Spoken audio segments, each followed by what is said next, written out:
Assalamualaikum warahmatullahi wabarakatuh. Selamat pagi Mbak Surya dan Bu Rani. Kami dari kelompok 2 akan mempresentasikan hasil diskusi dari kelompok kami mengenai koleksi dan analisis data. Anggota dari kelompok kami terdiri dari 5 orang. Yang pertama ada Sita Amelia Anjani dengan NPM 1910104020. Yang kedua ada Rizka Tri Ramadhani dengan NPM 1910104021. Yang ketiga ada Rini Staningsih dengan NPM 1910104024. Yang keempat ada Budi Novianingsih dengan NPM 1910104027. Dan yang terakhir ada Galuh Devianandita dengan NPM 1910104031. Baik, yang pertama ada pemilihan sampel. Pemilihan sampel secara acak biasanya diinginkan, tetapi hal tersebut tidak menghasilkan sampel yang representatif. Pendekatan pengambilan sampel sistematis sering lebih disukai dalam praktiknya. Misalnya, memilih setiap item ke-20 dari kerangka sampel, tetapi mungkin masih belum menyelesaikan masalah tersebut. Pengambilan sampel terarah yang diperoleh dari pengelompokan tertentu mungkin lebih disukai. Penentuan ukuran sampel yang paling tepat sebagian besar merupakan latihan biaya manfaat. Ukuran sampel terbesar yang mampu dikumpulkan baik dari segi waktu maupun uang. Ukuran sampel yang lebih besar biasanya lebih mahal dalam setiap aspek melakukan penelitian. Keterwakilan temuan penelitian dan signifikasi statistiknya pada umumnya akan meningkatkan seiring dengan bertambahnya ukuran sampel dalam semua keadaan kecuali yang paling luar biasa. Selanjutnya yaitu masalah pengukuran. Kidder dan Judd 1986 membedakan 4 jenis skala pengukuran. Yang pertama ada nominal. Nominal yaitu kategori yang saling eksklusif dan lengkap secara kolektif yang tidak menyampaikan pesan pemesanan. Misalnya pria atau wanita, manufaktur atau pengeceran, atau lainnya. Yang kedua ada ordinal. Ordinal yaitu kategori yang saling eksklusif yang dapat dipesan. Metode peringkat urutan adalah ukuran asosiasi yang paling tepat untuk data ini, dan ukuran signifikasi statistik terbatas pada metode non-parametrik. Yang ketiga ada interval. Interval yaitu kategori berurutan yang saling eksklusif, di mana interval tertentu memiliki arti yang sama tetapi tidak ada hubungan rasio. Yang terakhir ada rasio. Rasio yaitu data kontinu di mana interval tertentu memiliki arti yang sama dan kelipatannya memiliki arti yang sama.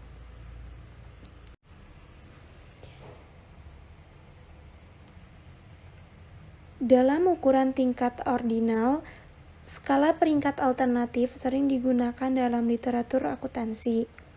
Yang pertama ada linear atau skala grafik. Misalnya, sangat setuju atau tidak setuju dan menunjukkan di antara ekstrem ini selama tidak diberi label secara verbal.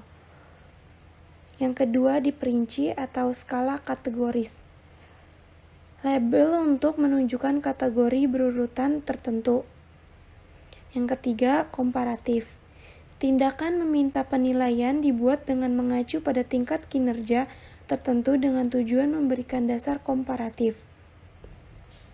Yang keempat, beberapa item atau skala Likert. Skor numerik pada skala Likert memungkinkan item yang mengukur konstruk yang sama untuk ditambahkan. Dan yang terakhir, diferensial semantik. Osgood et al. 1957 yang mengembangkan perbedaan semantik untuk mengukur persepsi individu tentang arti istilah yang berbeda. Lalu mengenai manajemen data, di mana sebelum memulai pengumpulan data dan melakukan tahap analisis data, kita itu perlu untuk membahas atau mencari masalah yang berkaitan dengan pengelolaan data model penelitian kita. Dalam pengelolaan data ini memungkinkan akan memiliki atau mempunyai data dalam jumlah yang besar dan berasal dari sumber alternatif seperti eksperimen, survei, dan bahan dokumentasi, sehingga peneliti ini perlu memiliki sistem lebih awal dalam menetapkan keakuratan data dan menetapkan jejak audit yang diperlukan dalam pemeriksaan yang bersumber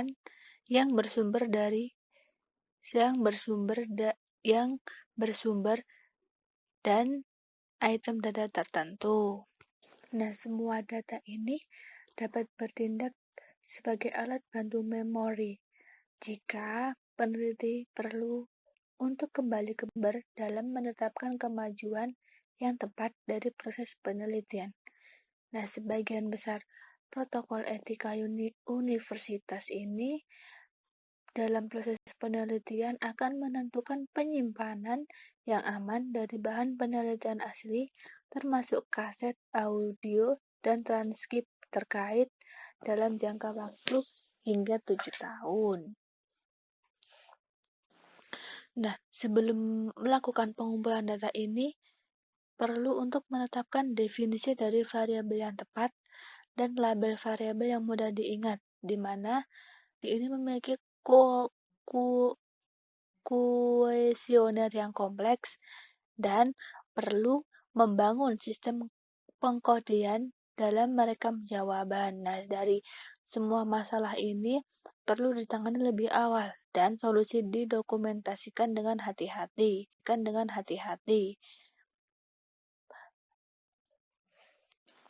Dalam mengatasi masalah tersebut dapat menggunakan bantuan yang berbasis komputer untuk memberikan bantuan kepada penulis, dan penulis itu harus waspada terhadap bahaya yang berkaitan dengan teknologi canggih. Nah, perangkat lunak yang dapat digunakan yaitu spreadsheet dan database seperti Excel, Access, Word, dan lain sebagainya, di mana di sekarang ini berkembang dengan baik untuk menangani volume data numerik yang besar. Nah, perangkat lunak ini dapat digunakan untuk melakukan deskripsi statis tanpa bantuan paket statistik atau alat statistik yang seperti SPSS, dan perangkat ini dapat membangun variabel baru sebagai transformasi dari variabel yang ada. Tetapi akan ada peluang masalah yang ada. Yang pertama yaitu bagaimana perangkat lunak akan menangani nilai data yang hilang. Nah, dalam menangani data yang hilang ini, maka peneliti perlu untuk memasukkan dua data secara independen dan memeriksa variasi. Nah, pemeriksaan ini secara acak dan pemeriksaan dalam kolom secara vertikal ini akan mengungkapkan kesalahan karena paling sering dikaitkan dengan terlalu banyak atau sedikitnya kunci atau kodenya. Nah, sebagai alternatifnya, dalam kolom pemeriksaan ini akan menyoroti ketidakteraturan data seperti analisis rasio, menghitung rasio aset lancar, dan menghitung verifikasi keberadaan hubungan intuitif antar keduanya.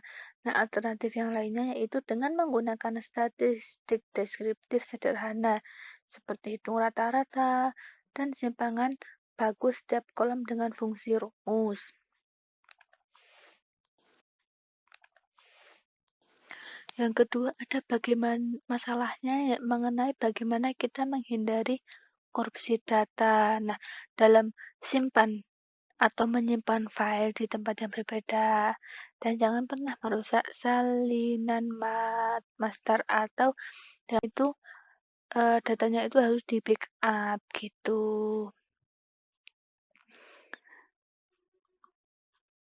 Kemudian dalam pengelolaan data naratif ini akan menimbulkan masalah tertentu, di mana jika masalah tersebut relatif kecil, maka solusi atau penggunaan kertas berwarna berbeda untuk sumber naratif yang berbeda dapat menjadi cara yang efisien dalam melacak kontribusi individu dan mengeneralisasi keseluruhannya, di mana sebagian besar transkrip naratif ini akan memerlukan penggunaan perangkat lunak khusus seperti NuDist untuk mengklasifikasikan dan mengkategorikan data dan memfasilitasi pencarian kata kunci atau prinsip dasar dalam kehati-hatian ini atau kewaspadaan dalam mencatat dan mendokumentasikan perubahan sudah dikenal baik oleh akuntan, dan seharusnya membuat peneliti itu mahir dalam aspek proses penelitian tersebut. Pengujian statistik pada dasarnya sangat sederhana, yaitu dengan membandingkan nilai yang diamati dengan apa yang diharapkan untuk ditemukan dan menilai apakah perbedaan ini cukup besar untuk dikaitkan dengan kebetulan atau tidak. Jika variasi antara dua sampel lebih besar dari variasi dalam sampel, maka akan diamati perbedaan yang signifikan secara statistik tidak dapat dikaitkan dengan kejadian kebetulan. Tetapi jika variasi antar sampel itu kecil, maka adalah mungkin bahwa sampel-sampel ini dapat diambil dari populasi yang sama dengan perbedaan yang diamati hanya bersifat acak. Kami memerlukan standar untuk menilai apakah perbedaan yang diamati signifikan atau tidak, dan disinilah statistik masuk. Tahapannya ada beberapa yang dapat digunakan dalam prosedur pengujian. Yang pertama, menyatakan hipotesis nol, yaitu mengidentifikasi uji statistik yang paling tepat untuk ukuran dan sifat sampel dan skala pengukuran. Dengan memilih tingkat signifikansi hampir selalu 5% atau 1%. Yang kedua, memilih statistik uji yang sesuai, membandingkan nilai variabel yang diamati dan diharapkan, dan hitung statistik uji untuk perbedaan antara keduanya, mencari nilai kritis dari statistik uji untuk distribusi statistik yang sesuai dan jumlah derajat kebebasan, dan yang terakhir ada membandingkan statistik uji dengan nilai kritis dan mengambil keputusan. Biasanya, jika statistik uji lebih besar dari nilai kritis, maka kita harus menolak hipotesis nol dengan perbedaan yang tidak signifikan.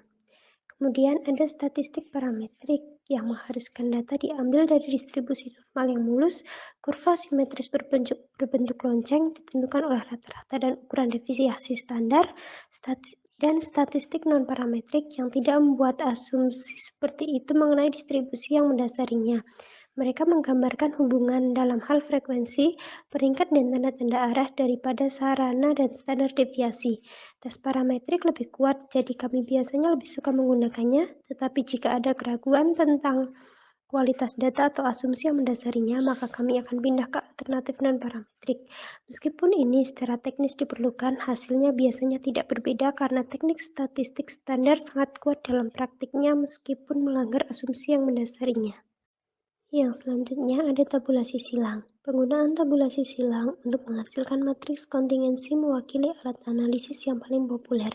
Fokus pada sel-sel individu dari matriks memungkinkan kita untuk membandingkan frekuensi yang diamati dengan frekuensi yang kita harapkan untuk dilihat jika tidak ada hubungan antara kategori atau hipotesis nol. Kemudian ada perbedaan dalam sampel berarti. Yang pertama, sampel independen. Dari data skala rasio yang diambil sebagai sampel independen dari populasi normal. Pertanyaannya, apakah sampel ini cukup mirip satu sama lain sehingga kami dapat menilai bahwa sampel tersebut mungkin diambil dari populasi yang sama? Kemudian pertanyaan ini akan dijawab dengan menguji perbedaan antara dua rata-rata sampel relatif terhadap variasi yang ada di dalam sampel. Jika perbedaan antara sampel lebih besar dari dalam sampel sendiri, maka kita akan menyimpulkan bahwa sampel diambil dari populasi yang berbeda dan menolak hipotesis nol. Kemudian yang kedua ada alternatif non-parametrik, di mana pengambilan sampel tidak acak, sampel yang dihasilkan akan berpotensi tidak representatif. Jika asumsi tentang distribusi populasi adalah tidak beralasan, maka tes parametrik mungkin tidak dapat diandalkan dan kita harus mengadopsi tes non-parametrik. Baik, untuk selanjutnya memasuki topik keempat di mana pembahasannya yaitu ukuran asosiasi dan analisis variansi. Ukuran asosiasi yang paling tepat ditentukan oleh adanya tingkat pengukuran, seperti yang dirinci pada tabel 4.2, di mana masing-masing ukuran dalam tabel tersebut dipertimbangkan dalam beberapa aspek. Yang pertama, adanya koefisien korelasi Pearson. Matriks koefisien korelasi bisa dibilang adalah satu-satunya bagian yang paling berguna dari informasi diagnostik awal. Ini melayani 3 fungsi vital, yaitu yang pertama adanya itu menetapkan arah hubungan apapun yang seharusnya secara intuitif benar dan yang harus sesuai dengan tanda variabel ini dalam persamaan regresi. Yang kedua, menunjukkan variabel-variabel yang mungkin merupakan variabel penjelas yang berguna karena mereka sangat berkorelasi dengan variabel dependen. Dan yang ketiga, menyoroti potensi masalah multikolinearitas dengan mengukur kekuatan hubungan antara variabel penjelas yang bersaing. Kemudian, gambar 4.7 mengilustrasikan perhitungan koefisien untuk data interval atau rasio sehingga menghasilkan nilai dalam rentang lebih dari 1, yaitu untuk korelasi positif sempurna dan 1 untuk hubungan terbalik sempurna. Untuk aspek yang kedua yaitu koefisien Spearman atau RHO, di mana seperti sebelumnya tidak yakin dengan kualitas data atau populasi dari mana mereka diambil, kami lebih suka menggunakan metode peringkat atau urutan. Pada gambar 4.8, konversi data berkelanjutan ke peringkat atau dan yang sesuai pindah dari R Pearson ke RHO Spearman. Nyaman jika kita curiga dari adanya kesalahan pengukuran. RHO tidak terpengaruh oleh transformasi data dan menangani secara adil masalah yang terkait dengan outlier tanpa kebutuhan untuk memenangkan data, yaitu menghilangkan pengamatan ekstrim dari data yang sebaliknya akan membiaskan hasil analisisnya. Dan untuk aspek yang terakhir yaitu PHI dan Kramers V.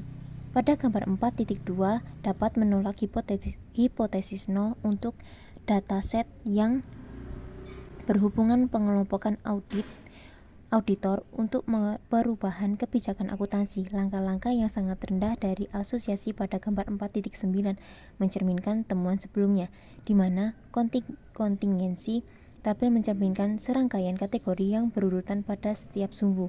Lalu G kuadrat tes sedikit kurang kuat daripada alternatif.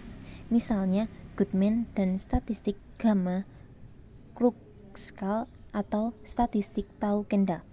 Tidak satupun dari ini dipertimbangkan lebih lanjut di sini, kecuali untuk dicatat pada tabel 2C dari Smith et al. Tahun 2001, membuat penggunaan yang terakhir. Selanjutnya adanya analisis varians, di mana analisis gambar 4.10 menunjukkan bahwa varians antara sampel cukup lebih besar daripada varian dalam sampel bagi kita untuk menolak hipotesis nol dan menyimpulkan bahwa sampel memang diambil dari populasi yang berbeda. ANOVA atau analisis varians diperkenalkan ke literatur akuntansi oleh Aston pada tahun 1974 sebagai model untuk mengukur signifikansi dan persentase varian. Dijelaskan oleh efek utama dari perawatan dan interaksi antara perawatan ini segera diadopsi secara luas sebagai sarana untuk menghilangkan masalah multikolinearitas, masalah heterokedasitisitas ketika ukuran kelompok sama, dan memfasilitasi estimasi yang tidak bias dari efek utama dan efek interaktif. Secara teori, ukuran desain faktorial dapat sangat diperluas, tetapi dalam praktiknya dengan cepat menjadi tidak terkendali. Sering efek interaktif urutan ketiga dan keempat tidak dapat dijelaskan secara memuaskan. membatasi kontribusi mereka untuk mengembangkan teori. Dikotomi data yang diperlukan untuk melakukan ANOVA mengurangi efek kesalahan pengukuran, tetapi dapat menyebabkan hilangnya informasi. Kemudian, tabel 4.3 merinci cara di mana hasil ANOVA biasanya akan disajikan. Ini termasuk sumber variasi, derajat kebebasan, jumlah kuadrat rata-rata, dan nilai statistik uji F yang dihitung untuk data gambar 4.10. Baik, yang selanjutnya kita akan belajar tentang pembuatan model. Dalam pembuatan model mencakup analisis jalur dan struktural permodelan persamaan antara lain dan dapat menangani variabel dependen dan independen yang mungkin berupa ukuran skala nominal, ordinal, interval, atau rasio. Nah, kali ini saya akan menjelaskan tentang analisis regresi. Regresi adalah metode untuk menentukan hubungan suatu variabel dengan yang lain untuk melihat seberapa besar pengaruhnya analisis regresi. Mempunyai rumus yang bisa dimengerti atau dipahami. Yang pertama, rumus model regresi linier dapat dikenal juga sebagai regresi sederhana. Rumus regresi ini digunakan untuk mengetahui hubungan antara satu variabel bebas dan variabel terikat yang jumlahnya satu juga. Rumusnya Y sama dengan A plus BX plus C. Kemudian yang kedua adalah rumus regresi berganda atau yang kita kenal dengan sebutan regresi linier majemuk. Rumus ini lebih rumit jika dibandingkan dengan regresi sederhana karena variabel yang bebasnya ada lebih dari satu. Rumus persamaan regresi berganda yaitu Y sama dengan A plus BX X1 plus CX2 plus DX3 plus E. Yang kemudian adalah pemodelan persamaan struktur. Struktur Equation Modeling atau SEM atau permodelan persamaan struktural merupakan suatu teknik statistik yang mampu menganalisis hubungan antara variabel laten dengan variabel indikatornya. Hubungan antara variabel laten yang satu dengan variabel laten yang lain juga mengetahui besarnya kesalahan pengukuran. SEM pertama kali dikembangkan oleh George pada tahun 79. Salah satu strategi SEM yang berbasis varians atau komponen based SEM yaitu metode partial least square atau PLS memungkinkan permodelan persamaan struktural dengan asumsi data yang digunakan tidak harus menyebar normal. Ukuran sampel boleh relatif kecil dan indikator yang digunakan bersifat reflektif, formatif, atau kombinasi keduanya. PLS merupakan metode analisis yang digunakan untuk mengkonfirmasi teori dan dapat juga digunakan untuk menjelaskan ada atau tidaknya hubungan antara variabel laten. Kemudian adalah analisis diskriminan. Analisis diskriminan adalah salah satu teknik statistik yang digunakan untuk hubungan dependensi, hubungan antar variabel di mana sudah bisa dibedakan mana variabel respon dan mana variabel penjelas. Lebih spesifiknya lagi, analisis diskriminan digunakan untuk kasus di mana variabel respon berupa data kualitatif dan variabel penjelas berupa data kuantitatif. Analisis diskriminan bertujuan untuk mengklasifikasikan suatu individu atau observasi ke dalam kelompok yang saling bebas atau multi-eksklusif atau disjoint dan menyeluruh atau ekshaustif. Berdasarkan sejumlah variabel penjelas, ada dua asumsi utama yang harus dipenuhi pada analisis diskriminan ini, yaitu yang pertama, sejumlah P variabel penjelas harus didistribusi normal. Yang kedua, matriks varian kovarian variabel penjelas berukuran PXP pada kedua kelompok harus sama. Jika dianalogikan sebagai regresi linier, maka analisis diskriminan merupakan kebalikannya. Pada regresi linear, variabel respon yang harus mengikuti distribusi normal homoskedatis, sedangkan variabel penjelas diasumsikan fixed. Artinya, variabel penjelas tidak disyaratkan mengikuti sebaran tertentu. Untuk analisis diskriminan, variabel penjelasnya seperti sudah disebutkan di atas harus mengikuti distribusi normal dan homoskedatis, sedangkan variabel responnya fixed. Seperti itu. Analisis varian multivarian atau MANOVA. Analisis multivarian merupakan salah satu teknik statistik yang digunakan untuk memahami struktur data dalam dimensi tinggi. Variabel-variabel itu saling terikat satu sama lain. Disinilah letak perbedaan antara multivariabel dan multivariat. Multivariat pasti melibatkan multivariabel, tetapi tidak sebaliknya. Multivariabel yang saling berkorelasilah yang dikatakan multivariat. Analisis multivariat merupakan analisis lanjutan dari analisis univariat atau bivariat.